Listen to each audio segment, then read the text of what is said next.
Hi, this is the HardReset YouTube channel, and today I'll show you how to turn on Always On Display option on Galaxy S23 device.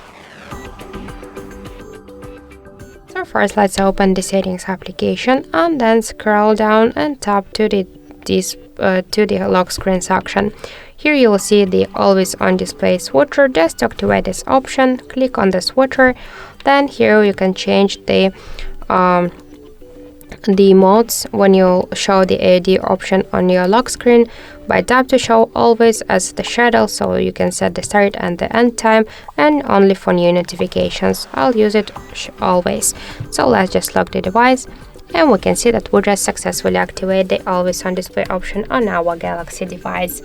That's it. Thank you for watching, and if you find this video helpful, don't forget to leave a like, comment and to subscribe our channel.